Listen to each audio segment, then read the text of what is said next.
The Debate for the State is sponsored by AARP Alaska. Learn how to vote safely, in person or from home at aarp.org/votes. Alaska Public Media and Alaska's news source present Debate for the State, the U.S. Senate candidates. Here are your moderators, Lori Townsend and Mike Ross. Good evening, everyone, and thank you for joining us for Debate for the State. We're coming to you live this evening from Alaska Public Media.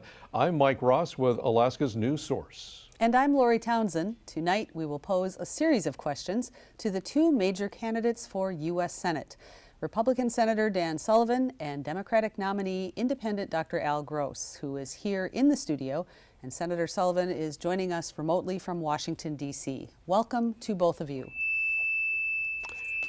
And you might have noticed we're having some technical complications with this setup. So if you hear a little screech every once in a while, Dr. Gross is wearing an earpiece so we can hear what Senator Sullivan is saying. Also in the studio tonight, producer Taylor Perez will be gathering questions from our viewers on social media.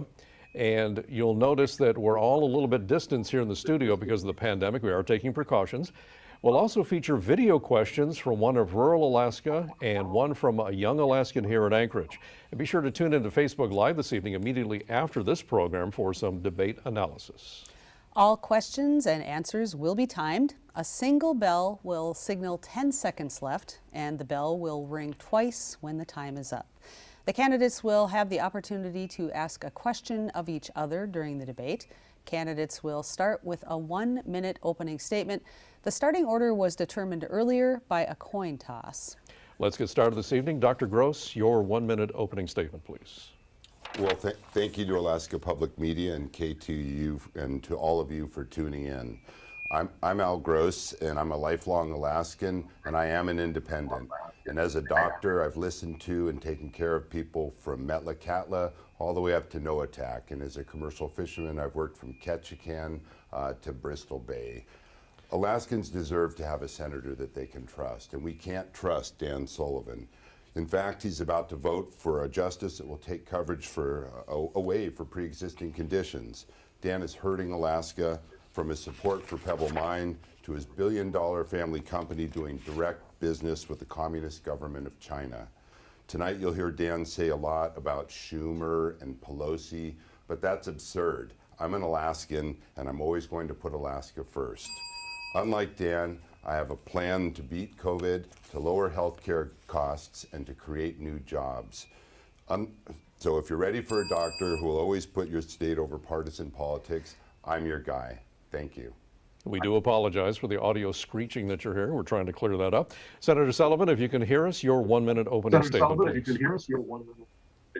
Thank you and good evening, Alaska. As your senator, I promise to work with all of you to get big things done for our state, and we have. Opening ANWR and North Slope to new development, rebuilding our military, cleaning up our oceans, protecting pre-existing conditions, and addressing critical issues like drug addiction, public safety, and domestic violence.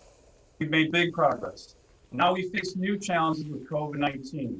When the pandemic hit, we worked together for vital relief for Alaskan families, schools, healthcare workers, and small businesses. Keeping our citizens healthy remains critical. So too is building a strong economic recovery and more jobs for a brighter future. This election couldn't be more important. My opponent and I have very different visions for Alaska. I'm focused on building on the historic progress we've made with jobs and opportunity. My opponent will empower DC politicians who have an anti-Alaska agenda that will shut down our economy and military just like they've done before. Keep that in mind as we debate the issues. Thank you. All right, thank you for those opening statements. We're starting off tonight with a question from the headlines. Senator Sullivan, you rejected the idea of approving President Obama's U.S. Supreme Court nominee in 2016 because it was an election year, but you're okay with the Supreme Court nominee advancing now. Why doesn't the same principle apply here? You have 1 minute. Well, Lori, in 2016, I mentioned the future direction of the Supreme Court was at stake. It was because we had a White House and a Senate that was different parties. The people of Alaska and America spoke in 2016, electing a president and the Senate of the same party. And the principle and the precedent is when you have a party of the same White House and Senate during an election year. Typically, a Senate a nomination for the Supreme Court moves forward, and it doesn't when they're split. So that's what we've done today. I think Judge Barrett is going to be an outstanding justice for the U.S. Supreme Court. She is somebody who's focused on the Second Amendment. She's someone who's focused on limiting the power of federal agencies. And I think she's going to be someone who's focused on making sure Alaska has a bright future. So I'm proud to be supporting her in the next couple of weeks or next couple of days. All right, Dr. Gross, if you're elected, would you support expanding the U.S. Supreme Court as some Democrats in Congress have called for? You have 1 minute for your response, please. No, I would not support packing the court. I understand that there are concerns about the balance of the court, but we need to work within the system to make the system better. Dan Sullivan is showing complete lack of honesty and integrity when he just said what he did. Back 4 years ago, he talked about it's the principle, not the person. And so to see Dan in Washington, D.C. about to confirm a justice who's going to strip away pre-existing conditions, a woman's right to choose, and have government tear apart the ACA, I don't support that, but I do not support packing the court. All right, thank you, Dr. Gross. All right, thank you. Turning our attention to the pandemic. Senator Sullivan, Congress has been trying for weeks to put together a new COVID relief package, but has so far failed to do so. What are the most important elements you think should be included in this next round of relief? You have 1 minute. Well, Lori, you may have seen that we put forward on the Republican side a bill that's a very targeted relief, and it was a bill that I talked to many Alaskans about what they thought the top priorities were. Our bill had another PPP round for small businesses. It had almost $100 billion for schools, for childcare, and of course for our hospitals. So we think all of the provisions in this bill were bipartisan. I've talked to a number of my Senate Democrat friends. The problem is, and I'm still pushing for targeted relief. We still need this. The problem is right now, Senator Schumer has filibustered this bill 6 different times. We think that this kind of targeted relief is what we need right now. Schumer and Pelosi are saying it's all or nothing with the HEROES bill. That's $3 trillion. My opponent supports the HEROES bill, and there's a lot in the HEROES bill I hope we get to discuss that would be really problematic for the state of Alaska. All right, thank you. On the same topic, Dr. Gross, you criticized CARES Act spending given that most bills are a product of negotiation and compromise on Capitol Hill. Would you have voted against this whole package because of the elements you didn't like, and what would you have done differently? You have 1 minute for your response, sir. Yeah, well, I would have read the bill, and I would have seen that Alaska Fisheries only got twice as much as Washington, D.C. ballet. I think you failed Alaska, Dan. You failed to bring the money back to the state. Your oversight on the ambiguous language in the bill cost the Alaska Native corporations $160 million. Our fishermen produce 60% of the nation's seafood. We only got 15% of the CARES Act money destined for fishermen across the country. That's only twice as much as the Washington, D.C. ballet. The COVID, you've been dishonest to the American people from the start and hid what you knew, that it was such a dangerous disease, and you failed to deliver to Alaska. So when I get to the Senate, I'll read the bill a lot more carefully than you did, and I'll fight a lot harder for Alaska to make sure we get what we deserve. We do want to give our candidates a chance for rebuttal. Senator Sullivan, do you care to respond to that? Sure, I would care to respond to that. So first of all, my opponent called the CARES Act a bailout. This bill that saved 114,000 jobs in Alaska, relief for families, small businesses, that's an insult to the families who needed that relief. It was 96-0 in the Senate. Al, the $300 million Fisherman's Fund was something that I got in there. And it's interesting when you talk about the Alaska Native corporations, the HEROES Act, which you support, has a complete discrimination provision against Alaska Natives, would claw back any money they get, hundreds of millions of dollars. Leave it there, sir. The fact that you're supporting that, to me, is remarkable. All right, thanks, Senator. There are special considerations regarding CARES Act relief for rural Alaska. We have a question on that topic now from Bethel Elder Henry Hunter Sr. Alaska tribes have received CARE Act funding, but there's so much restrictions and deadlines. How will you work with Congress to ensure that our tribes receive extension to ensure these funds are given to the people in need? Senator Sullivan, 1 minute for your response, please. Well, I'm glad that was raised, and I really appreciate the question. The CARES Act had an $8 billion tribal relief fund. Senator Murkowski and I worked hard to make that happen. We made sure in the language that all Alaska Natives were covered. Again, my opponent has said that only certain Alaska Natives should be covered and hundreds of millions should go to the lower 48. That's a ridiculous position that I don't think any Alaskans support, but he does. But the question is a very valid one. In the bill that we put forward on the Senate floor, there are flexibilities to extend the deadline in which that CARES Act money has to be spent into September of next year. So that was something I heard from Alaskans. That's something in the current bill, and I certainly hope that we can get that in the bill as we continue to negotiate a compromise on this. But the focus on rural Alaska wasn't just the $8 billion tribal fund. I was able to get an additional $100 million for IHS, for our Native hospitals, which were playing such a critical role during this pandemic in Thank rural you, sir. Alaska. We'll have to leave it there. Dr. Gross, your response to Mr. Hunter's question on this. Oh, you're right, Mr. Hunter. There were too many restrictions associated with the original CARES Act with respect to how it could be used and how it had to be tied to COVID. You're 100% right. And when I get to the Senate, I'll make sure that's not the problem when I sign the next bill. But my opponent, of course, has been not a good advocate for people in rural Alaska like yourself. And when he first came to Alaska, he fought against the Katie John case. He and his office were very disrespectful to Fred Johns when he was arrested out in front of his office. The $160 million that he failed to deliver to the Alaska Native corporations. He's been enabling the Pebble Mine ever since he showed up here in Alaska, which of course threatens a rural subsistence priority.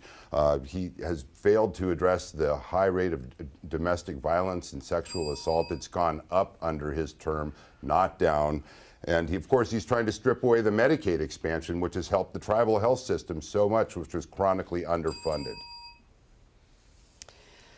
All right, Senator Sullivan, Republicans have repeatedly said they want to do away with the Affordable Care Act, yet haven't yet presented a plan to replace it. Do you have a viable replacement plan? And if so, what does it contain and what does it do? You have 1 minute. Well, Lori, I think first of all, my opponent has no credibility on healthcare. You may have seen he made $2.5 million working 3 days a week as a doctor. He's admitted fleecing Alaskans. I'd like everybody to go take a look at grosstapes.com. That's out recently, talking about how he did that, and really incredible actually to see his unethical behavior as a doctor. But he's also for Medicare for all, which I completely oppose. Do Republicans so to the have a question of what our replacement? plan is, what we are focused on is keeping the best parts of the Affordable Care Act, like pre-existing conditions, which we still have coverage on, and I voted to protect numerous times, and then getting rid of the other elements of the Affordable Care Act, the individual mandate, the Cadillac tax, which would have really hurt Alaska. But we're at a crossroads. We're either going to have more government control, like Medicare for all, socialized medicine, which my opponent is completely for, or the patient is going to have the power. All right, sir, we have to leave it there, but I want to follow up quickly. Real crossroads. Your campaign ads say you will always protect pre-existing conditions. How will you be able to do that if the Supreme Court repeals the Affordable Care Act? You have 1 minute.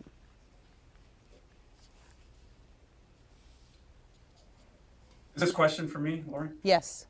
You have 1 minute. Your campaign ads say that you will always protect pre-existing conditions. But how would you be able to do that if the Supreme Court repeals the Affordable Care Act? You have 1 minute.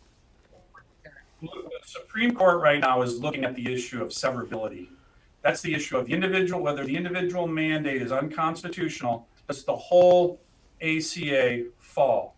I actually think it's quite unlikely. It's likely to be a severable provision in the Affordable Cares Act, and therefore the rest of the ACA would stay intact, including coverage for pre-existing conditions.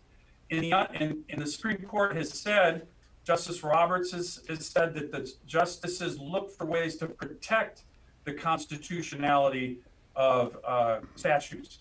So I think it's unlikely that the whole Affordable Care Act will fall. If it did, I am a co-sponsor of what's called the PROTECTS Act. As a matter of fact, we've moved to vote on the PROTECTS Act just in the last 3 weeks.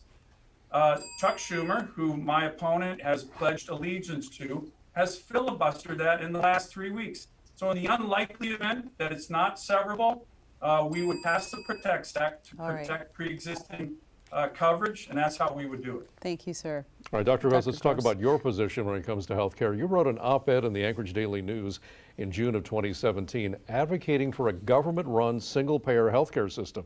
Now you're proposing a less comprehensive approach, offering a public option so that people can buy into Medicare and some other reforms. Why did you change your plan from just 3 years ago? Yeah, well, first of all, I have to respond to my opponent. I've never once supported Medicare for all with the elimination of the private healthcare system. What I've done is I've studied and written about the drivers of healthcare costs, and when I get to the Senate, I'm going to be the doctor that gets the public option across the finish line. And Dan, it's not that I made 3 to 5 times more than my peers. I charge the same or even less than my peers. It's that healthcare costs are 3 to 5 times higher in Alaska than they are in the lower 48. So I don't support Medicare for all. But you, on the other hand, have voted this many times to repeal the ACA and get rid of coverage for pre-existing conditions. You don't understand healthcare, you don't understand how it relates to the Alaskan economy, and you're just in Washington, D.C. right now, and you're about to confirm a Supreme Court justice that's going to create a tremendous problem for Americans. All right, Dr. Gross, that's your rebuttal to Senator Sullivan, but my question was about your position. Just 3 years ago, you advocated publicly in the newspaper in Anchorage for a government-run single-payer healthcare system. Now you've changed that to a buy-in for Medicare. Why the change of position on this? Well, as I said, where do you stand on this? As I said, I've studied the drivers of healthcare costs.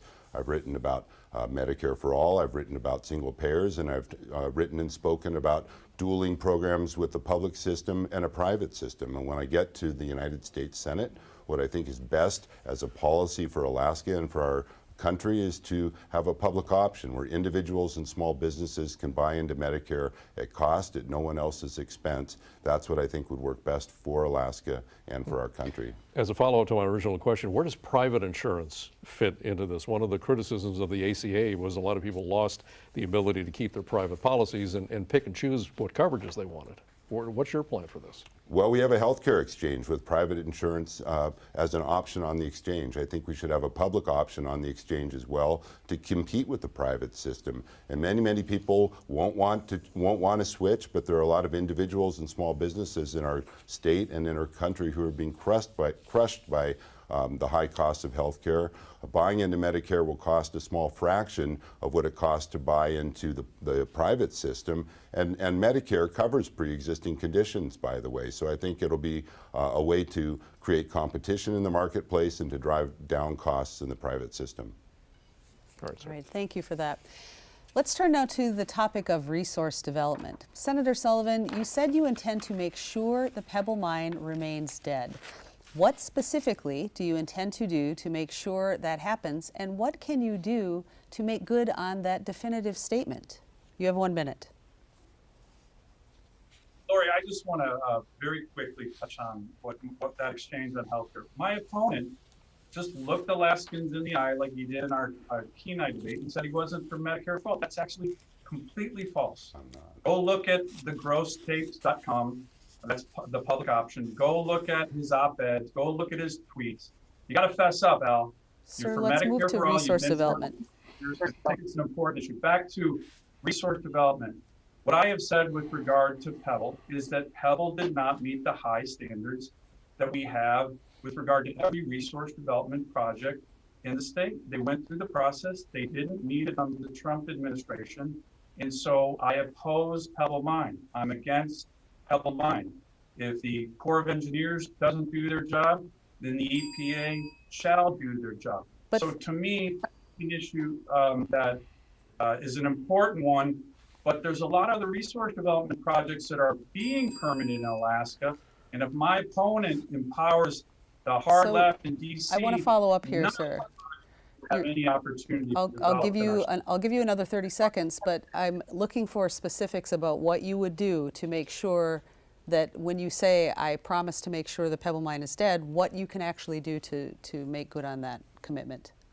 You have 30 seconds. Well, look, what I did throughout the entire process was to make sure that the decision was based on science and data, not politics, that Alaskans had access to decision makers at the highest levels of the federal government. And when the decision came out that it was going to harm the critical Bristol Bay salmon fishery, the permit wasn't issued. I fully agree with that. I'm going to continue to monitor the Corps of Engineers process right now.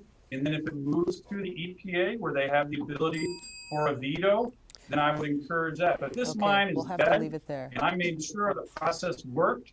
And Thank my you, sir. opponent's politicizing of it in the campaign We'll is have to leave it there. unfortunate and inaccurate.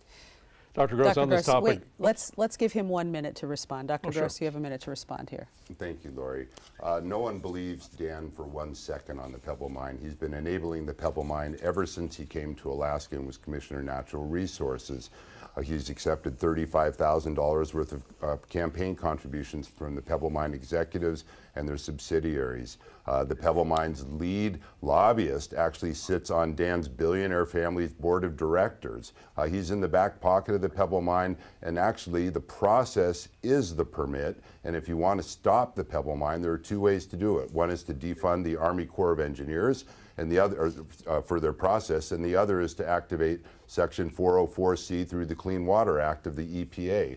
And when I get to the Senate, I'm actually going to take action to stop the Pebble Mine instead of Dan, who's being quiet in the corner trying to ride out the election. I've opposed the Pebble Mine since I was in my 20s, and I will work hard to stop it when I get to Washington, D.C. We're going to give Senator Sullivan another 30 seconds to respond. You have 30 seconds, sir, to respond. Well, look, I mean, this is part of my opponent's view that I think in many ways is dangerous. He's now saying that he's going to defund the Corps of Engineers. This is what the people who are supporting him would want to do with all resource development projects in Alaska. Right now, we have many projects that are being permitted. ANWR, NPRA, the AK LNG project, Ambler Mine, the Donlin Creek Mine. And if my opponent gets elected, he is going to empower the anti-Alaska agenda. All right, Chuck we'll have to leave Schumer, it there. that will shut down every single Thank one you, of these sir. resource projects. The future of our state is We have too to move important to on. let Thank you. happen.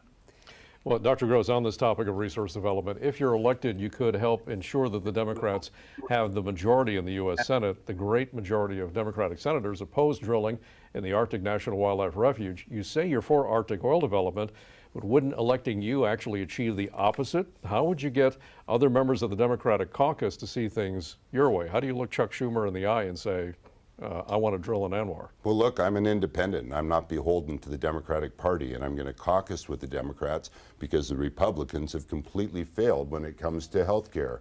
But I was born and raised in Alaska, and I know how important oil and gas here are here in the state. We wouldn't have a permanent fund or a permanent fund dividend here in this state. I would never oppose ending fracking in the state like Joe Biden suggested last night. I'm a strong advocate for continued development of our oil and gas fields because it's so important to our economy. And Dan has completely failed to deliver. When he was Commissioner of Natural Resources, he pushed through Senate Bill 21, promising that we'd have 1 million barrels of oil a day in our pipeline. We're down to 400,000 barrels of oil a day.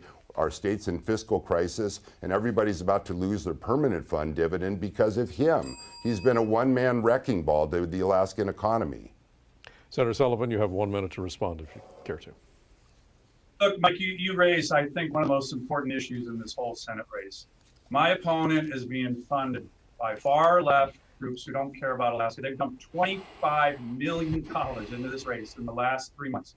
They're all affiliated with Chuck Schumer. They don't care at all about our state. They care about one thing: Schumer become a Senate Majority Leader. My opponent is the tool that they believe that can make that happen. And when that happens, this is what's going to happen. They're going to institute their anti-Alaska agenda. How do we know? Because this is what they did before. I fought it when my opponent was making all this money as a doctor, and they're going to do it again. They're saying they're going to do it again. What is that? It's anti-resource drilling. It's anti-Anwar. It's anti-drilling on federal lands.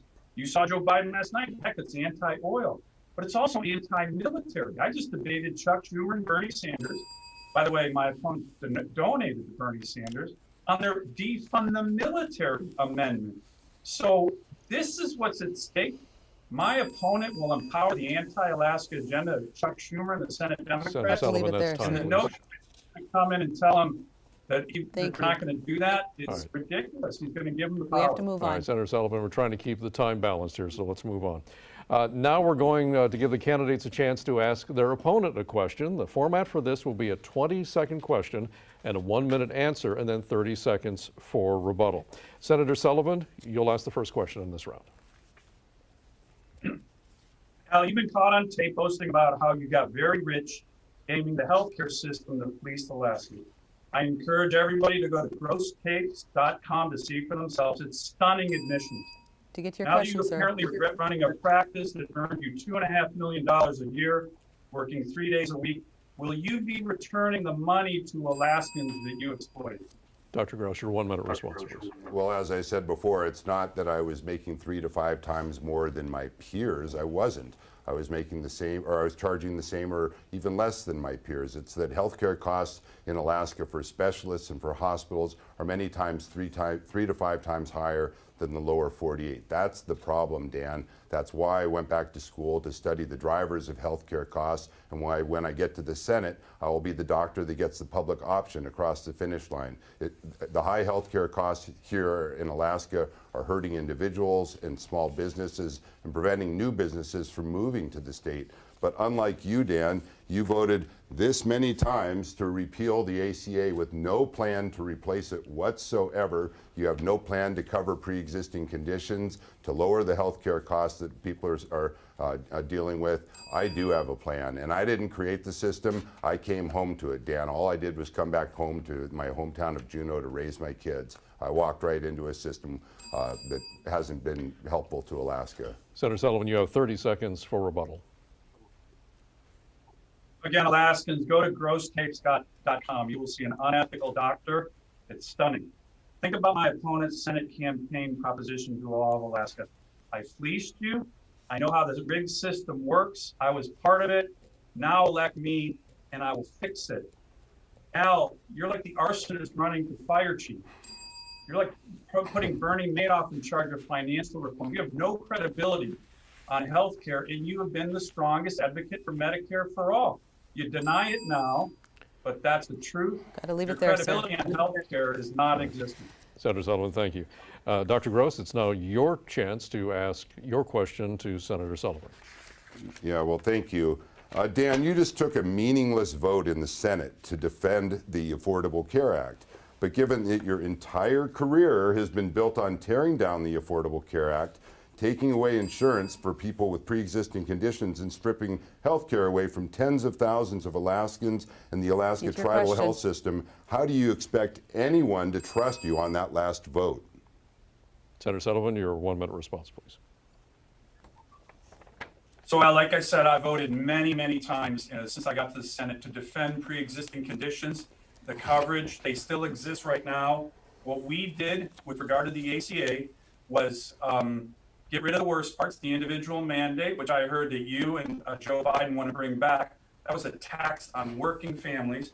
The Cadillac tax, which would have hit 90% of Alaskan plans, 90%, and probably crushed our system.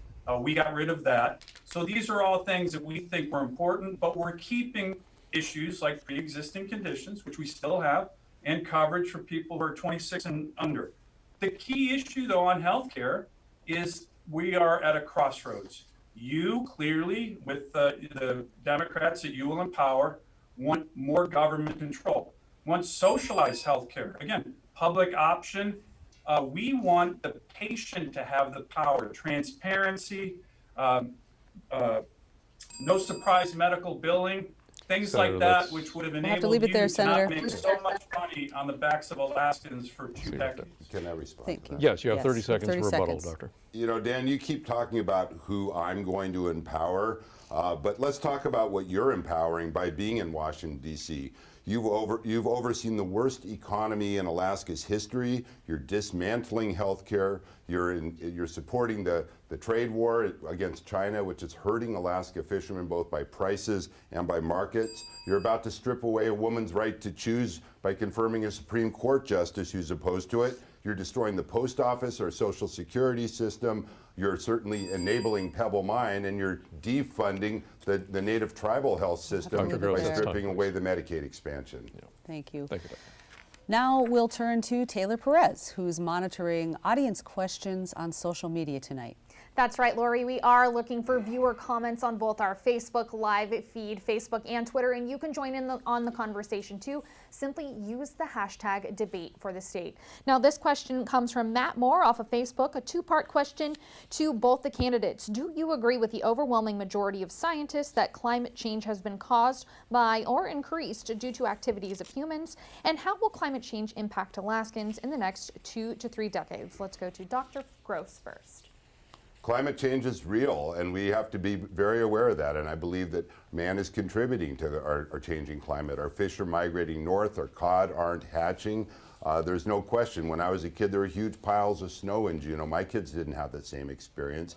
My opponent keeps saying I'm in favor of the Green New Deal, but I've never said that, ever. What I am in favor of is clean, renewable energy projects like Kodiak has, where they have 15 cents per kilowatt hour with nearly 100% renewable energy. If we could have that in rural parts of the state, all over the state, we could have economic development and new jobs. So I'm a big fan of using clean, renewable energy whenever and wherever we can, but all the same time supporting our oil and gas system or production, so long as there's a worldwide demand for oil, and we've got it. Of course, we should produce it because it's good for our state and good for jobs. Senator Sullivan, the same question to you. Well, given my opponent's answer, this is one where maybe we're not that far apart. I certainly believe that climate change is happening, and Alaska is ground zero. What I've been trying to do is both have mitigation and resiliency. In the highway bill that we just passed out of the Environment and Public Works Committee, we have almost $1 billion for climate change resiliency. We funded the Denali Commission in the same way to address that. And I've been the lead advocate for ocean acidification research. We've doubled the amount of research at NOAA since the Obama administration, from $65 million all the way to make sure that we understand the impacts of a warming ocean. We need to have a sustainable ocean with regard to our fisheries. Where we do differ, though, is again, the groups that he will empower are focused on the Green New Deal, a top-down approach. You know, greenhouse gas emissions over the last 6 years have actually declined because of the revolution in natural Senator Sullivan, gas. that's time, please. My We'll have to leave it opponent there, sir. is empowering hard left Democrats. Thank in you, sir. We have to Washington leave it there. We have to take a break. production in Alaska and America. We do want to take a break now for a couple of minutes. Stay with us, though, as Debate for the State continues tonight.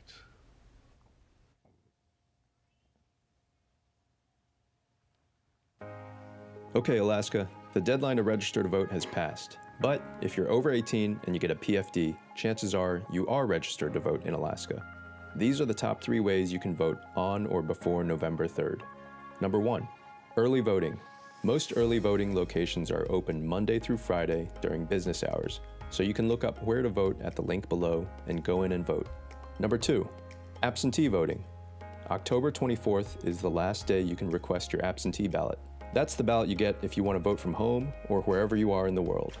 If you want to vote this way, you have to either apply online with an Alaska driver's license or state ID, or you can also use your passport or birth certificate to apply by mail. Make sure to fill out your ballot and get it mailed out by November 3rd. You can also drop off your absentee ballot at any Division of Elections office, voting location, or ballot drop box location. And hey, if you decide you want to vote early or in person instead, you're allowed to do that. Just destroy and dispose of your absentee ballot. And finally, the third way to vote this year is on Election Day, Tuesday, November 3rd, 2020, from 7 a.m. to 8 p.m. Find out your voting location by going to myvoterinformation.alaska.gov. You don't have to have a driver's license to vote. Other identification like your voter ID, tribal ID, state ID, military ID, passport, hunting or fishing license, or other current or valid photo ID can work too. If you have none of those, a current utility bill, paycheck, government check, bank statement, or other government-issued document with your name and current address can work. If you need language assistance, you can bring a person of your choice into the voting booth to help. Bilingual poll workers and on-call interpreters will also be available on Election Day. Find out more by checking out our election coverage page at alaskapublic.org/news/elections-2020.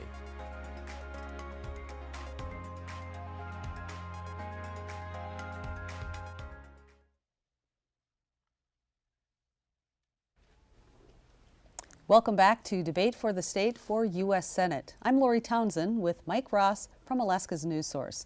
We're gathering questions from Alaskans across the state tonight. Our next question comes from a student with Anchorage Youth Vote. Hello, my name is Lillian Yang, and I'm a 10th grader at West Anchorage High School. Here's my question. Will you speak out against those that deny the existence of systemic racism and the need for further reform to ensure racial equality in our country? Dr. Gross, you have 1 minute to respond to that question. Well, thank you. There's no question that there are racial and social injustices in this country, and some of them are structural in nature. And this really speaks towards the wealth inequality problem that we have in our country. It's a huge problem. Right here in Alaska, we have a terrible problem with domestic violence and sexual assault, which has gone up under the while Senator Sullivan has been in power. He'll say he's done a lot for it, but the fact of the matter is we have the highest rate in the country, and it needs to be addressed. And I've put forward a plan. It's on my website. It funds special prosecutors. It lowers the rate of recidivism, and it also provides aid for the victims of DVSA. So when I get to the Senate, I'm going to welcome and open my door to all parties involved and listen to ways that we can address the problem of wealth inequality, which is hurting and behind a lot of the racial and social injustices that we see. All right, thank you. Senator Sullivan, you have 1 minute to answer this question. We still have many problems with racial challenges, racial injustice, whether it's African Americans or Alaska Natives. I was a co-sponsor of the Justice Act that Senator Tim Scott put forward, and unfortunately that was blocked by the Senate Minority Leader. But I've also been a very big advocate for more law enforcement in our state, not less. The defund the police movement, which is part of the far left, certainly doesn't work here. And we've gotten over 38 new positions from the federal government and over $70 million to help with law enforcement, particularly in our rural communities. And to what Al just said, you know, to be honest, I'm offended. I have been focused on domestic violence and sexual assault since I spearheaded the Choose Respect campaign. My Power Act passed in the Senate for more legal resources. My Sex Trafficking Act passed. So I'm going to continue to be the leader on that. Thank you, sir. And continue to have action to help. We do want to point out that we did ask and inform both candidates about our time restrictions. They both campaigns agreed to those. That's why Lori and I are calling time on these. We have a lot of ground to cover, and we would again ask both of our candidates to please follow the rules. We don't mute microphones here, but we do want to stay on time. Federal authorities say Iran is behind voter intimidation here in Alaska this week. Officials say Russia has hacked into election infrastructure and poses an even greater threat. What do you think the federal government can or should do to stop this? And Senator Sullivan, 1 minute for your response, please. So Senator Murkowski and I just had a detailed intel brief on this with the FBI. It is a challenge. We put out a statement. Alaskans need to continue to stay vigilant, particularly with regard to attacks from Iran and Russia. This is an issue that I've been focused on since I came to the Senate. You know, 4 years ago when the Russians were attacking us, we were not retaliating. We did not have a plan. And since that time, from my position on the Armed Services Committee, we have focused on making sure that we go on offense. As a matter of fact, even with this Iranian attack, that hit Alaska, I have been encouraging senior officials to make sure we retaliate at a time and place of our choosing.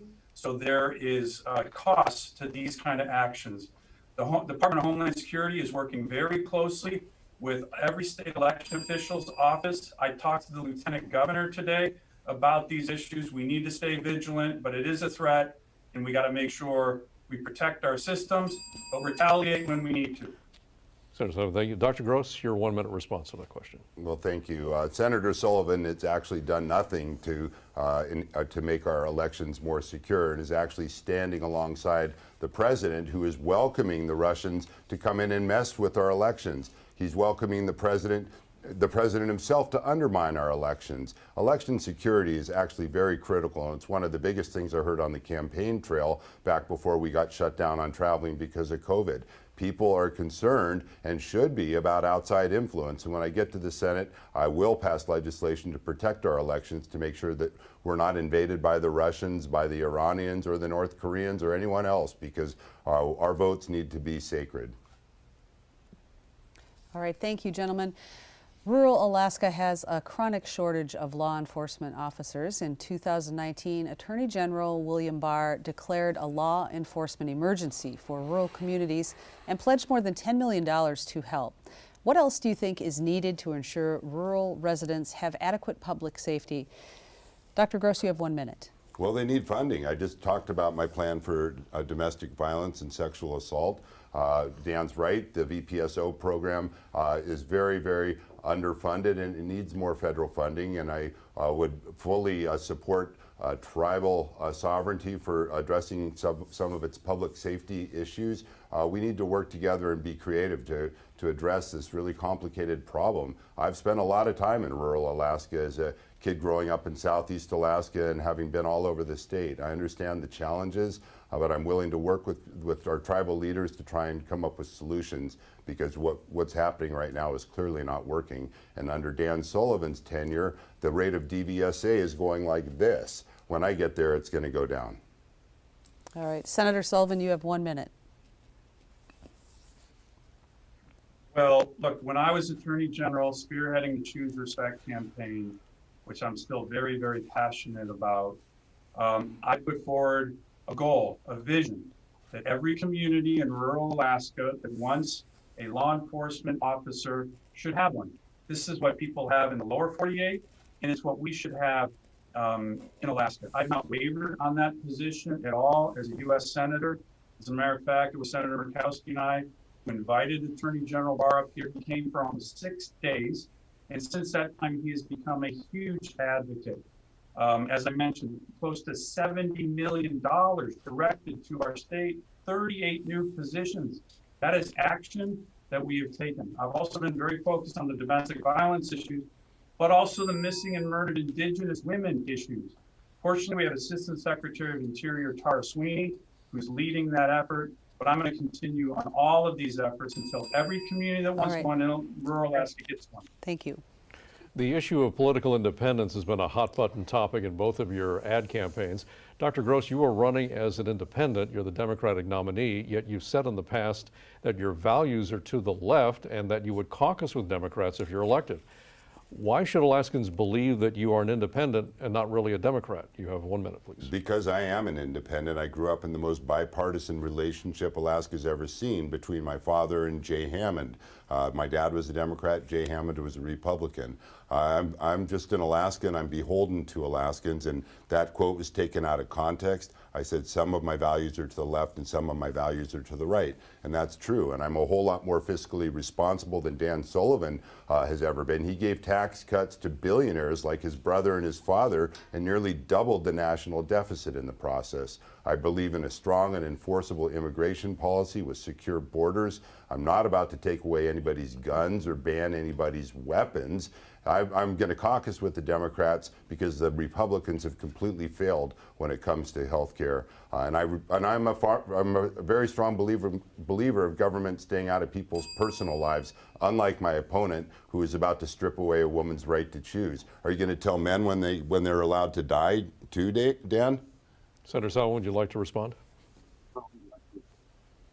Look, Mike, it's a critical issue here. My opponent tells one thing to his rich lower 48 donors, $25 million, right? 25 million, Alaska. Almost all of it is from people who want Chuck Schumer to be Senate Majority Leader. That's what they want. They don't care about our state. And so the fact that my opponent has already pledged his allegiance to Chuck Schumer to be Senate Majority Leader and has also said he wants to be in the leadership position. Well, look, we've seen this before. It happened in 2008 when Mark Begich ran. We'll have He to was leave it saying there. the exact same. You could have 30 He seconds. was saying the Yeah. exact same things. Thank you, sir. He was saying We the have to leave it exact- there. Yeah, there he goes again, talking about Schumer and Pelosi, and it's like the only language that Dan knows is partisanship. And all he's trying to do is distract voters from the fact that he's failed Alaska in many, many ways. He's failed the Alaska Natives. He's trying to take away the tribal health money through the Medicaid expansion. He's enabling the Pebble Mine. He's put Alaska into a tailspin. We're in a fiscal crisis, and we're all about to lose our PFDs thanks to Dan's Senate Bill 21. And Senator, let's give Senator Sullivan a couple of seconds to respond to this. And I had 20 more seconds to respond to the initial question. All right, sir, go ahead.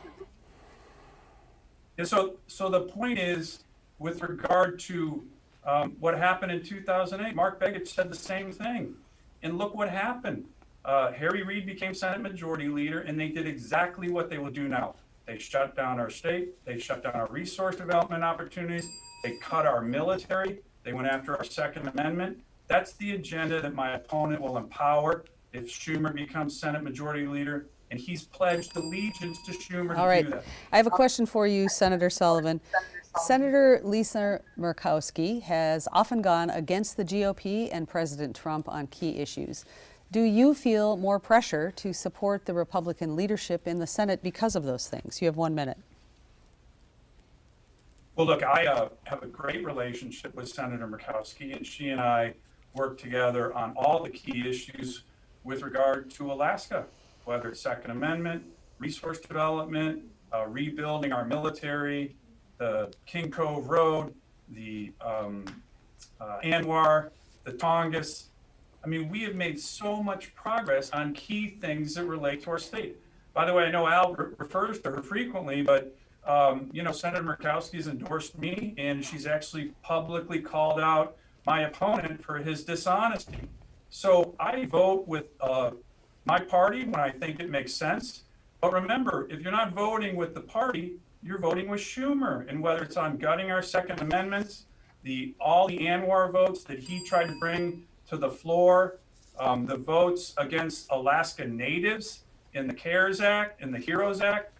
These are areas where I certainly don't agree with Chuck Schumer, and I'm going to keep voting for what's good for Alaska. Thank Senator, you. that's time, please. Thank you. Let's let Dr. Yes. Gross follow up here. Do you care for a rebuttal, sir? Yeah, Yes. of course I would. Dan, you took away $160 million from the Alaska Native corporations. I think you're the one that screwed up in the CARES Act, and you keep referring to me as a rich doctor. But Dan, I bought 4 shares of Chevron oil stock when I was 8 years old, right after Alaska discovered oil. I started 2 businesses when I was 14. I bought Microsoft when I was in my early 20s. I'm proud of who I am. I've worked really hard, and unlike you, I didn't go to Billionaire Boy Rich summer camp, and I don't have a billionaire family doing That's time, direct Dr. Gross. business Thank you. with the communist Chinese government. Shame on you. Let's turn now back to Taylor Perez, who's monitoring social media tonight to get questions from Alaskans who are watching tonight. Taylor? That's right, and we want to thank all of our viewers for engaging with us on our social media platform. This question goes to both of the candidates, and this is from Amy Leffner on Facebook. Much of the advertising available on today's media seems focused on irrelevant issues like hunting, fishing, or birthplace. Please tell us the top 3 reasons why you feel voters should choose you over your competitor, and be specific. We'll go to Dr. Al Gross first. Well, jobs. I'm going to bring jobs to this state. Dan's presided over the worst economy in Alaska's history. He's destroyed our permanent fund dividend. I'm going to lower health care costs. I'm going to get control of COVID, and I'm going to be a strong advocate for clean, renewable energy jobs, which will lower the cost of energy, especially in rural Alaska, and promote economic development. And having lower healthcare costs will allow Alaska to be more competitive and invite other businesses to move here, like technology and information and finance businesses, who are better off setting up shop in the lower 48 because their overhead is so much lower. My opponent doesn't seem to understand how healthcare fits into the economy in Alaska. It's critical that we fix this problem. And again, my opponent has voted this many times to get rid of it. Senator Sullivan, if you could please tell us the top 3 reasons why you feel voters should choose you over your competitor. Sure. When I ran for the Senate in 2014 was the first time I'd run for anything. I'd come back from a deployment from Afghanistan in 2013, sat down with my wife and daughters and said, all right, we're going to do this. Here's why. Because we had a federal government. It was Biden, Harry Reid, and Barack Obama that was shutting down our state, shutting down our resources, shutting down access, killing jobs and hurting working families, and gutting our military. I vowed to work with Alaskans, promise them to reverse that. We have reversed all of those policies. We have made resource development a huge opportunity for jobs. We are rebuilding our military in a huge way after the 25% Obama cuts, $1.6 billion just in the state of Alaska, and we now have access to our lands again. We're going to build on that. But if my opponent gets elected, he will empower that anti-Alaska agenda that Chuck Schumer and Biden have already announced. So that's key. All right. Thank you. And this next question we will have only 30 seconds to respond to. And this comes from Kelly Selmner on Facebook. Is there any action you can take to help the economy of Southeast Alaska if Canada does not allow cruise ships to get through to Alaska again next year? Let's start with Senator Sullivan.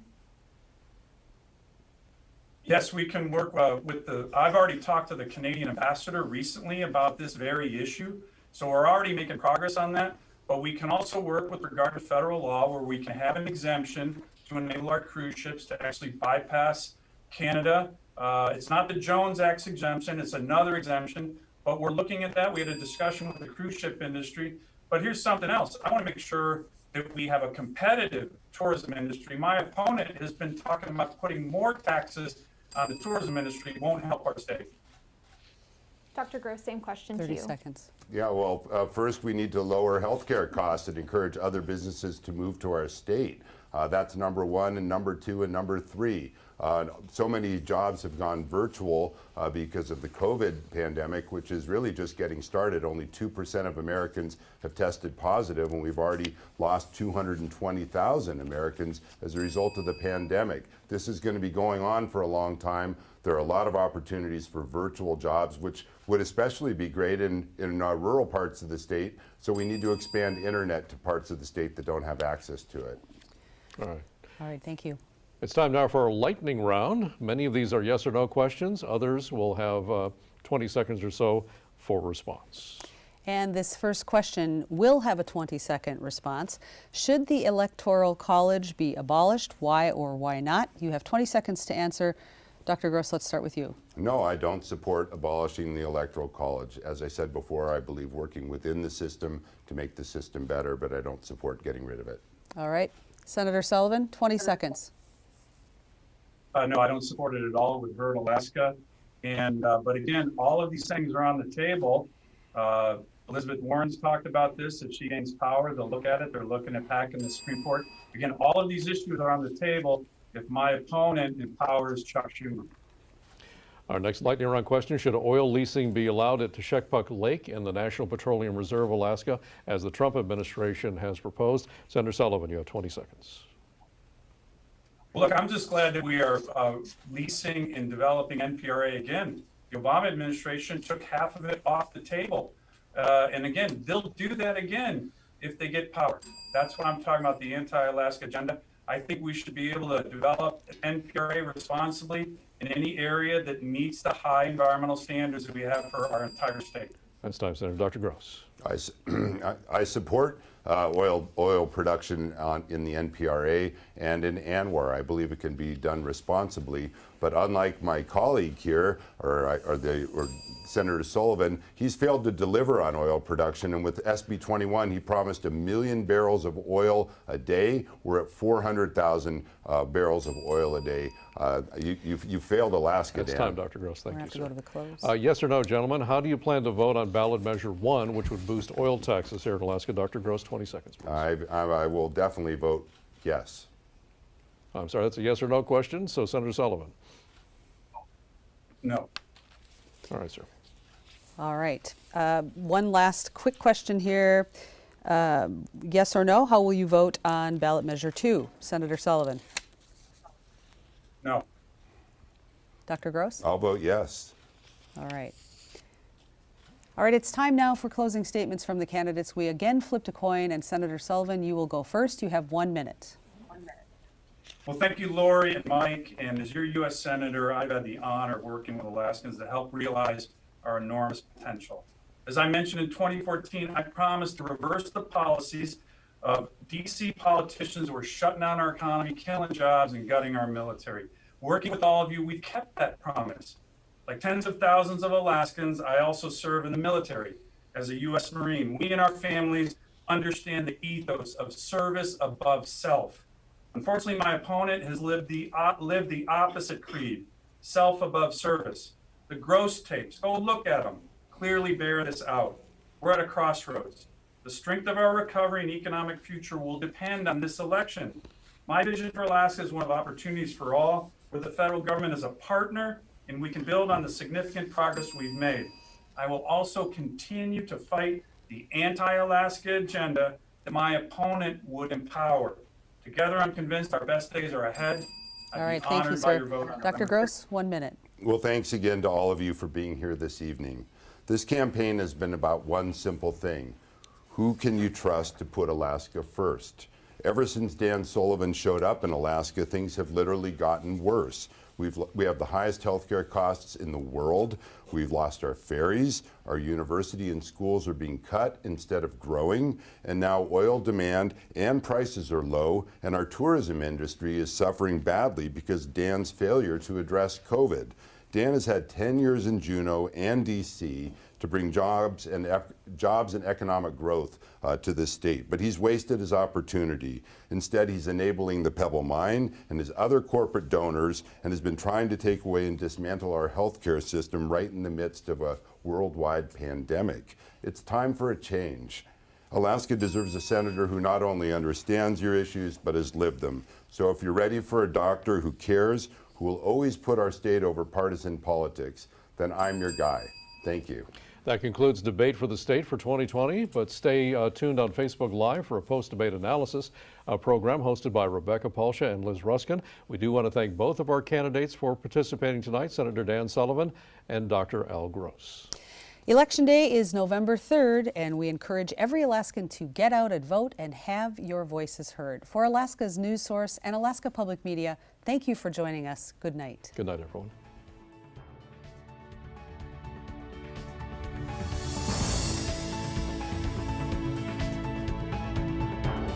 This Alaska Public Media and Alaska's news source presentation of Debate for the State, the U.S. Senate candidates, was sponsored by AARP Alaska.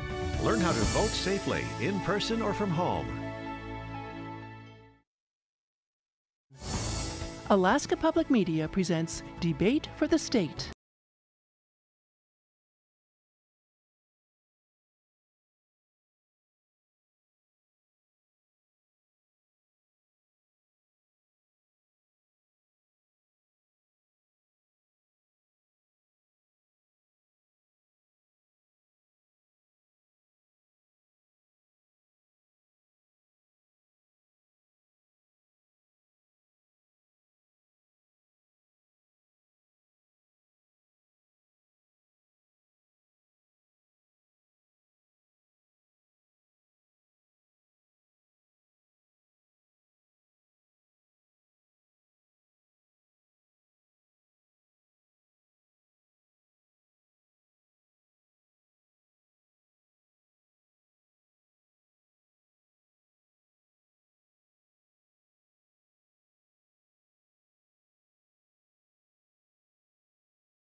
the biggest space between Senator Sullivan and Al Gross is health care.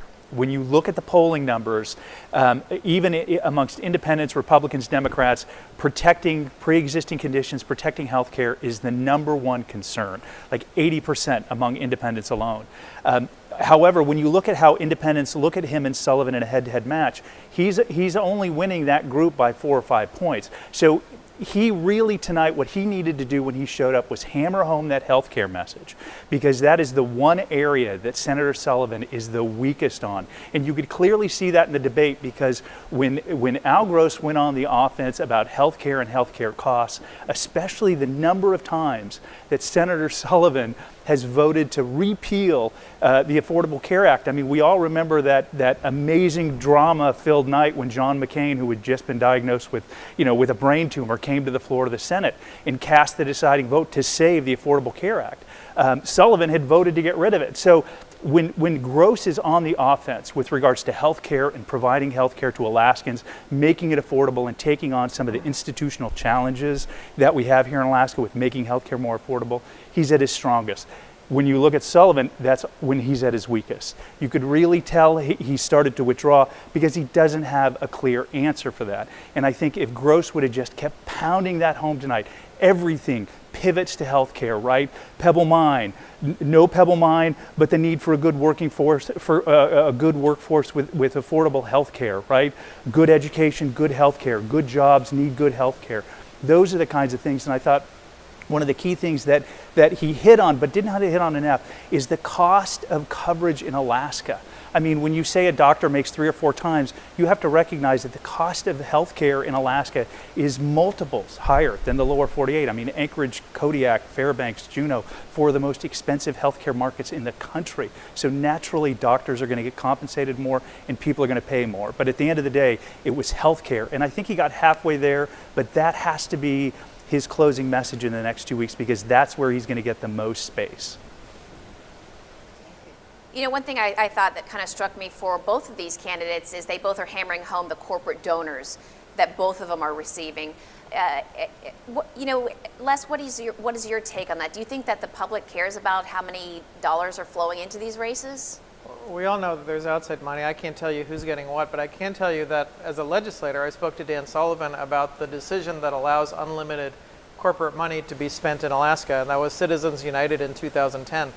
And the only group of people that can change that is the United States Supreme Court. And I would go to Senator Sullivan and I said, Dan, I know we disagree on things, but can we agree that you'll appoint a justice who will overrule Citizens United and stop this unlimited money from special interest groups and corporations from coming into Alaska and running our elections? And Dan Sullivan said no, he supports Citizens United. He supports the unlimited use of outside corporate money and outside union money and outside special interest money in Alaska elections. So it's the life we live with right now. Outside corporations ruin our elections here in the state. Outside interests ruin our elections here in the state with unlimited money. But Dan Sullivan supports that, and that's one of his litmus tests for a Supreme Court justice. Amy Coney Barrett is one of the most recent, and that's why he opposed Merrick Garland, because Merrick Garland's one commitment was he would overturn Citizens United, that unlimited corporate money. Ryan, I have a question for you. Were you expecting to hear more about the Pebble Mine, and how do you think the Pebble Mine played into this debate? I think it's been more of an issue, obviously, with the recent news. I did expect that this was going to be something. I think he made it very clear. We've seen other people kind of sidestep issues when asked directly. He came out direct with the people and said, I don't support it. And so I don't think that really left much room on where he stands on it. On the other hand, Dr. Gross also said that he absolutely was against single-payer health care. When a simple Google search, you can find his 2017 op-ed, which says single-payer health care, make Alaska great again. And so I think both those instances, I think it's pretty clear where they stand on it. The only difference is now Al Gross is trying to run away from that and saying, oh, no, I don't support it, when clearly he has written proof that anybody can just go look online. It takes you 2 seconds to find it, and he lays out why he thinks that's the best option. I thought it was interesting that on Pebble, the question was, what specifically would you do as a senator to stop the Pebble Mine? And that did seem to kind of catch Senator Sullivan up. He, said he would monitor it, and he cited the process that it was going through, but he didn't actually say what he would do to make sure it was dead and stayed dead. You're nodding. Well, no, I mean, when I listened to his response, I thought the same thing, because a couple of days ago, he was fairly unequivocal in his answer that he would shut it down. Tonight, it sounded like he was like, hey man, there's a process, it's ongoing, if anything happens, I'll step in. It didn't sound he was as clear cut as he's been in the press the last couple of days, where he said, I will make sure that this mine does not happen. And the one good thing about this conversation is now he is on record, because it wasn't up until the recorded tapes came out and that suddenly there was, he was put in the crosshairs of this really being ethically compromised by the head of Pebble Mine, that we've drawn out, both he and Al Gross's position on Pebble. I want to point out too for our audience, you see this in this debate that Sullivan was not in the room, that he's in D.C. because he's there for the SCOTUS vote. A lot of the viewers that are writing it right now feel like it's interesting. Some of them say he was at a disadvantage and everyone's being rude to him because they're cutting him off, and others say he's not getting his time or that he's going over his time. It's funny to see kind of both parallels. What do you think that plays as someone watches these debates? The reason, number one, that he is in DC and the fact that it's difficult to kind of debate somebody when you're not in the room. What do you think, Ryan? I think for him, yeah, that puts you at a disadvantage. We were lucky enough that we didn't have a lot of technical difficulties, and it seemed like he was able to give his thoughts in a good manner. And I think the debate was a fair one. I think he got his time, Al Gross got his. So in the format, I think it was okay. But obviously, not being here and having to do it over a video call, it would put him at a little bit of a disadvantage. Yes. I have a question for Les. Les, what did you think of Senator Sullivan's continual referral to his new website, the Gross Tapes? And did you go to that website? What did you find? I don't go to websites like that. Would you? I do want to say on Pebble Mine, Dan Sullivan for 10 years supported the Pebble Mine. When it became a campaign issue and he realized that 70% of Alaskans opposed the opening of the Pebble Mine, or the moving ahead on the Pebble Mine, that's when he started to change his position. And then especially when those secret tapes came out where Tom Collier, the former CEO, said that he had Dan in his pocket, that's when Dan said, oh, now I oppose it. But for 10 years he supported it, and he'll support it again, I believe, after the November election. That's where he's been the whole time. Andrew, how much do you think Pebble comes into play in this election? Do you think this is like the defining moment, or is it everything? I don't think it's a defining moment. I mean, the conversation with Pebble has been around for 20 years. I think politicians have pretty much staked out their positions. As Les said, I mean, there's a significant amount of Alaskans that oppose Pebble Mine, but still vote for folks like Sullivan and Murkowski and Republicans in general. I think those who have made up their mind on Pebble have made up their mind in constituents and voters. I don't think it had any effect. I think the damaging thing was simply to hear a CEO of this very controversial project talk about Senator Sullivan in that way, almost like he was a puppet at the end of strings. And I think that just not commenting on the truthfulness of it, but that hurts. I mean, that's just that dings your public credibility a little bit when some guy's caught on camera saying, "Hey man, we got this guy in our pocket. He's going to hang out in the corner until we tell him to do what we tell him to do." And regardless of who you are, that hurts. Right, and I think that the website that Senator Sullivan kept talking about, it included the word tapes in it, and I think that was trying to diffuse this idea of the Pebble tapes, as those undercover recordings were known as. So I think he was sort of trying to say, oh, there's undercover tapes on the other guy too. So Ryan, Senator Sullivan did come out later on Twitter saying he's against Pebble Mine. Do you think that's enough? I think I agree with Andrew. I don't think this is going to be the big issue. I think he did bring up a good point that this is a process. The Pebble Mine is going through a process, and that's a dangerous precedent to just come out and say whether or not they find this in favor of Pebble or against it. I'm just going to preemptively cut it out. He mentioned Donlin Mine and a handful of other productions that are going on right now. And so it kind of sets a dangerous precedent. Are we just going to have any senator then that comes in and doesn't like Donlin Mine? Are they just going to cut that out now too? I think there is a process that it needs to go through, and I think he was really smart in bringing that up and reminding people that this is not set in stone. Pebble Mine is not opening for business tomorrow if Dan Sullivan wants this. It has to go through a very long process, and just like a lot of other mines that are doing the same thing right now. And so it's not a good move to just come out and immediately say, I'm going to kill this. And I think when Dr. Gross mentioned that, one person in the Senate is not going to kill a bill. And I think he kind of overstated that a little bit when he said he was just going to go in and this is going to be done on the first day he comes into office. Ryan, you said you did not think that the Pebble Mine would be the major issue in this race or even in this debate. What do you think is the major issue? I think right now, I mean, it's definitely changed with the pandemic, with coronavirus coming in. I think CARES Act funding, I think the battle over what's going to be done now, I think that is kind of center stage on a lot of people's minds. And obviously they both have two different ideas on how they want to handle that. You know, Les, clearly Dr. Gross feels the SCOTUS nomination as well as the CARES Act is the big thing in this issue. With the senator being in D.C., do you think that plays into voters' minds at all, kind of what he's hammering home, you know, that he's going to go after women's rights?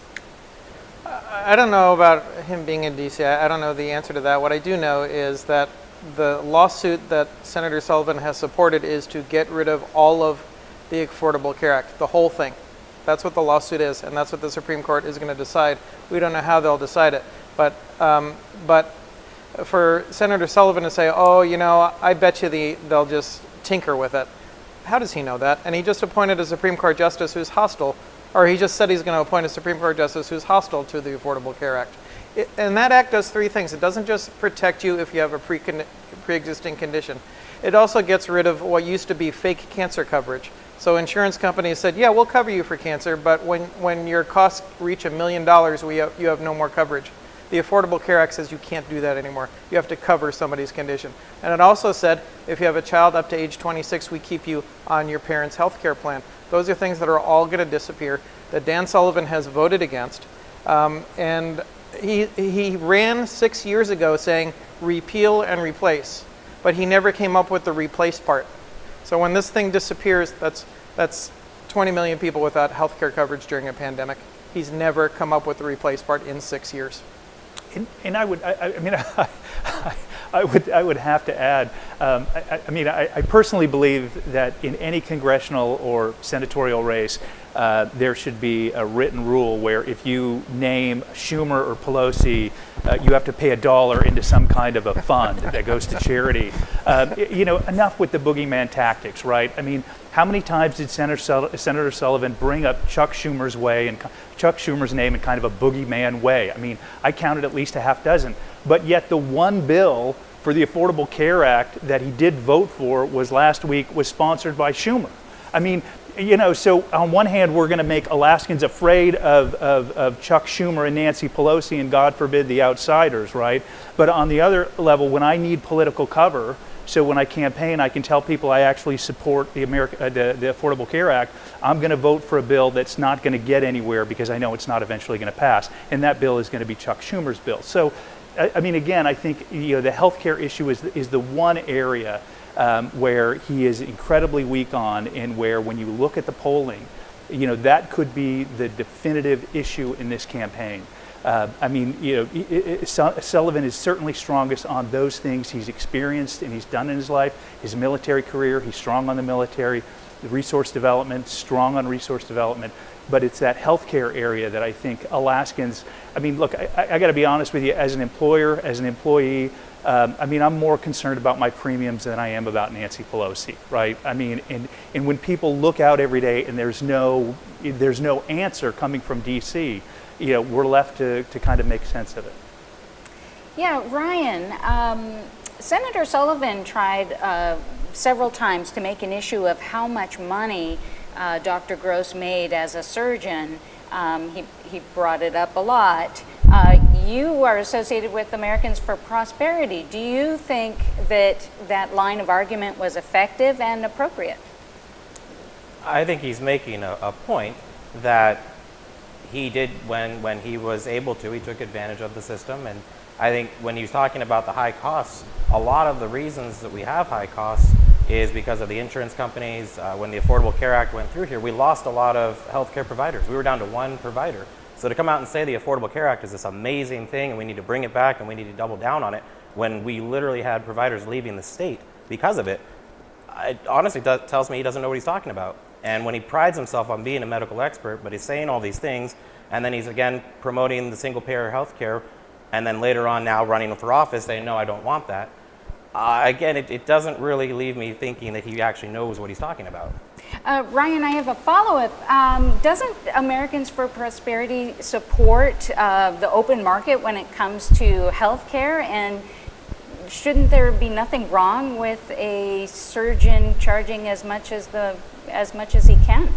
There's nothing wrong with him making money on it. I think it's when he's then coming back and saying that, you know, the system's broken and I was just making money because there's something wrong. But then now that he's out of now that he's not practicing anymore, now he's saying, well, I mean, you know, it's actually a great system. We need the Affordable Care Act is great. It's just kind of contradictory. And I think, yeah, the free market is great. In last night's debate when we were talking about telehealth, that was a big thing. We support that heavily as a way to bring costs down. And the free market is an absolute perfect solution for this, but definitely not government run. Go ahead. Oh, Les, I was just going to ask you if you thought there was a problem with the issue that Ryan identified, that Dr. Gross, you know, made some good money as a surgeon and then said the system is wrong. Does that concern you at all? Senator Sullivan also attacked Mr. Gross for that, but sure, Dr. Gross earned money as a doctor, and it was a lot of money. Dan Sullivan was born a billionaire, right? So if we're going to talk about money, one person earned it going through medical school. I think medical costs are way too high myself, but one person was born with it. And really what Dan has done and what has defined his Senate career is the way he looks out for those with very much money. The tax bill that he passed imposed a lower tax rate on the top richest 400 families in the United States than the rate paid by the bottom 50% of workers. If it's Dan Sullivan, it's what's good for corporate America and not what's good for the rest of us. And he was born that way and he still believes that way. And speaking of money, we do have a piece of video from the debate that's speaking kind of to our viewers right now. We're going to go ahead and roll that tape. Well, look, I have a great relationship with Senator Murkowski, and she and I work together on all the key issues with regard to Alaska, whether it's Second Amendment, resource development, rebuilding our military, the King Cove Road, the ANWR, the Tongass. I mean, we have made so much progress on key things that relate to our state. By the way, I know Al refers to her frequently, but you know, Senator Murkowski has endorsed me, and she's actually publicly called out my opponent for his dishonesty. So I vote with my party when I think it makes sense. But remember, if you're not voting with the party, you're voting with Schumer. And whether it's on gutting our Second Amendments, all the ANWR votes that he tried to bring to the floor, the votes against Alaska Natives in the CARES Act and the HEROES Act, these are areas where I certainly don't agree with Chuck Schumer, and I'm going to keep voting for what's good for Alaska. Thank Senator, you. that's time, please. Thank you. Let's let Dr. Yes. Gross follow up here. Do you care to for rebuttal, sir? Yeah, Yes. of course I would. You know, Dan, you took away $160 million from the Alaska Native corporations. I think you're the one that screwed up in the CARES Act, and you keep referring to me as a rich doctor. But Dan, I bought 4 shares of Chevron oil stock when I was 8 years old, right after Alaska discovered oil. I started 2 businesses when I was 14. I bought Microsoft when I was in my early 20s. I'm proud of who I am. I've worked really hard, and unlike you, I didn't go to Billionaire Boy Rich summer camp, and I don't have a billionaire family doing direct business with the communist Chinese government. Shame on you. Oh, I didn't notice that the first time. No. It said, shame on you. Shame on you. So clearly money is a big issue in this. Our poll about this so far has both the candidates split in who our audience felt had done well in this and who has won it. They also are all talking about how much money is being spent in this campaign. Is it possible to win an election, especially on that national level, without this huge pot of money at this point? Ryan, why don't you take that one on? I think it's possible. It's definitely difficult. Elections are expensive. I mean, mailers, the digital ads, I mean, they have to run them, and so the cost is unbelievably high. It seems every year we spend more and more money on campaigns. So I do think money plays a big role, and we always talk about outside money, but we're not Texas. We don't have, you know, hundreds of millionaires ready to throw out money, and even if they wanted to, our campaign finance laws don't let them. They can donate $500 per person per calendar year. Corporations can't donate to the candidate. So they oftentimes do have to go outside to raise the money that they need to run these campaigns. And I think it's just part of running a campaign. It's going to cost a lot of money if you want to get your message out, which is obviously very crucial, especially in Alaska, a state as big as ours. A lot of times you do have to rely on radio and mail and TV to get your message to all parts of Alaska. Les, you're supporting Dr. Gross in this. What do you think was his strongest point tonight? I think his strongest point was that we have to have a health care plan that reduces premiums, reduces the cost of prescription drugs, and the public option, adding that to the ACA, that's one way to do it. I'm open to a million ways to do it. I'm sure Senator Gross, when he gets there and finds out what the various proposals are, will be open to pushing to do that in different ways. But Senator Sullivan has been crickets. He ran on repeal Obamacare and replace it and never filed a bill to replace it, right? Never, for 6 years. And so he did the repeal part, the take away the insurance part, but never did the what insurance do you get when I take it away part in 6 years. So I think that was Dr. Gross's strongest point. I wish he made his other strongest point, which is that he grew up in a bipartisan family, which is his dad was Attorney General for Jay Hammond. I was friends with Jay. His family was friends with Jay. And I think that really, I think that's a point that he didn't make as well as he could have, that he grew up with bipartisanship. And Ryan, what do you think is the strongest point for Senator Sullivan? I think pointing out that Al Gross is not an independent. I mean, he can claim that he is, but the Democrats are supporting him. They're throwing millions of dollars into this campaign in the last minute, $9 million coming in the last few weeks. And all of his talking points are, you know, from the Democrat side. And so I think Senator Sullivan did a good job really showing Alaskans that he might call himself an independent, but he's far from it. And I think to run as an independent is just not being truthful with the Alaskan voters. Andrew, you are an independent or have claimed the label in the past. How do we decide whether someone's an independent or they're leaning left or they're, I mean, how do we know if he's, what's a true independent? First off, I am still legally a registered Republican, as I have been since 1984 when I turned old enough to vote, or 82. Look, I think politics is personal, right? I mean, politics is personal. And I think people take a look at their lives and then view their candidates through their lenses. So if your, you know, if your industry is doing well, then you're more likely to support the incumbent. If your life is turned up and you're worried about healthcare, worried about opening your business door the next day, you might look at the challenger. You know, I think if you're looking to make a decision, which I think very few people have yet to make in this race, I think people have well made up their minds. I do think it is very personal, and I think, you know, I mean, it's just how you view the world and then how you view your candidates. And I think sometimes that's why it's so confusing for those of us who watch politics way too close, especially myself as a recovering politician. Sometimes it just doesn't make sense. You know, you see people vote against their best interests. You see people get sucked into, you know, campaign lies that are just clearly outlandish. It's frustrating, but it's democracy and it's messy, and that's what we have to work with. Well, do you have any tips that we can use to evaluate whether what Dan Sullivan is saying is true about Al Gross, that he's he's hiding his Democratic leanings. I mean, how would we know if that's true? Is he an independent? Well, and I mean, certainly I think there's enough information out there, I mean, in the information age, and there's enough content out there on both sides. I mean, I think everybody just needs to use critical thinking skills.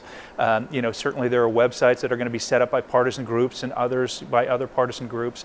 But really, you know, this is our burden as Americans in a democracy. I mean, for God's sakes, people, do some critical thinking, do some research.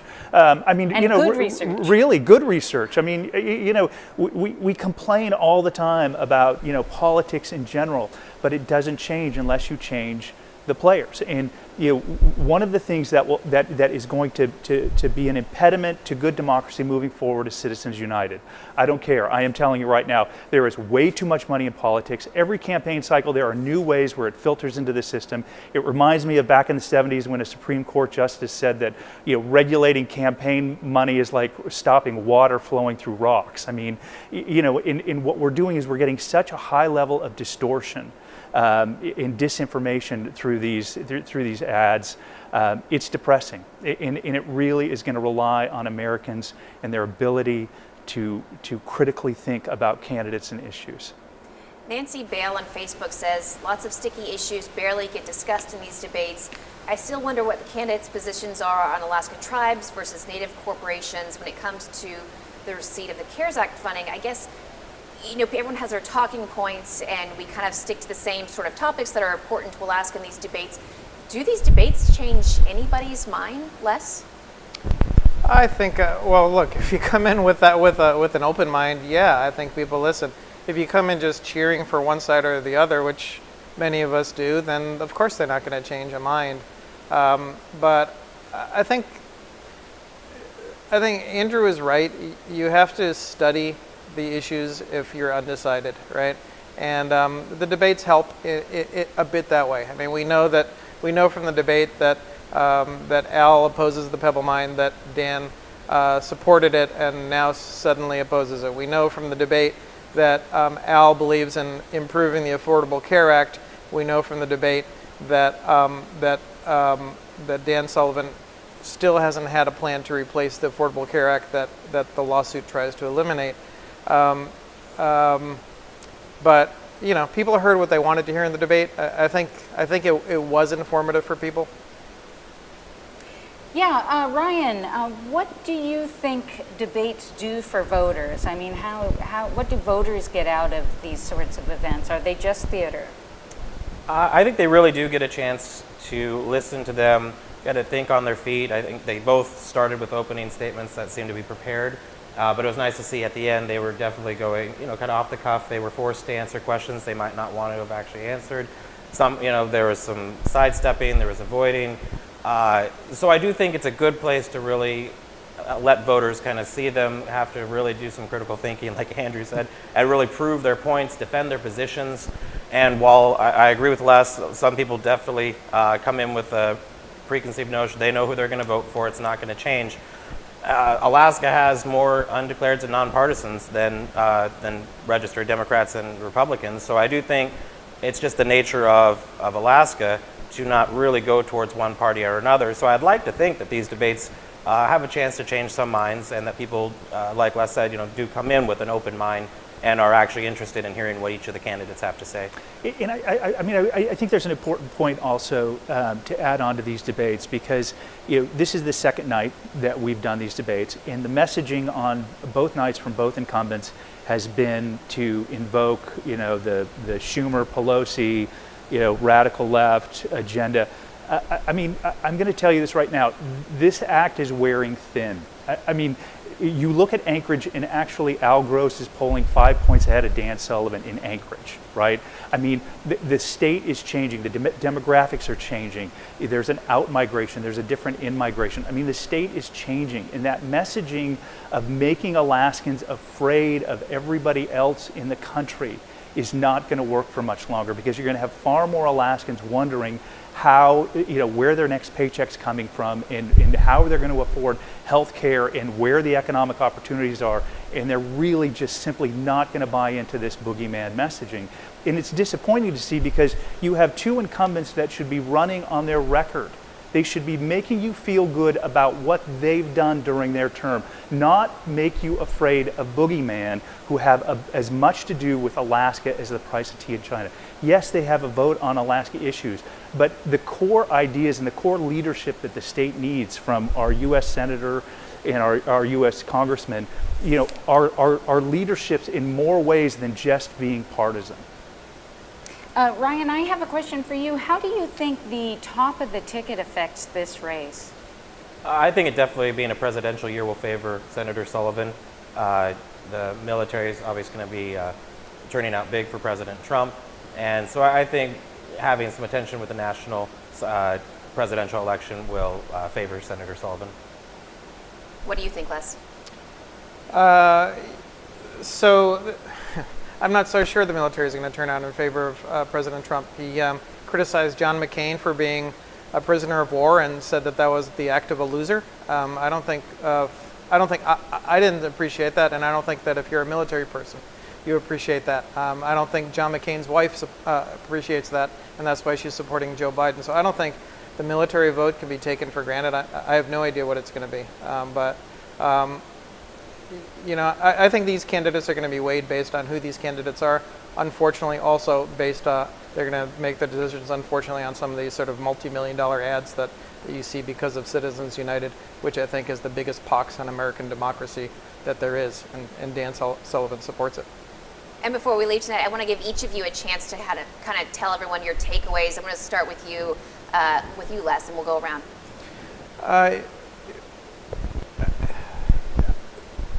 Andrew sort of said it in a little way.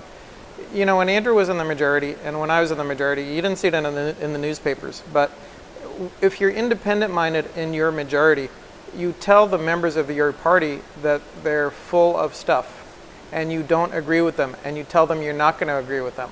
And I did that repeatedly. Andrew's known for doing that repeatedly because he did it more publicly than I did. And I think Al Gross will likely do that too. So this whole, what Andrew said, which is, it's almost like Dan Sullivan wasn't running against Al Gross. He kept coming up with other people he was running against.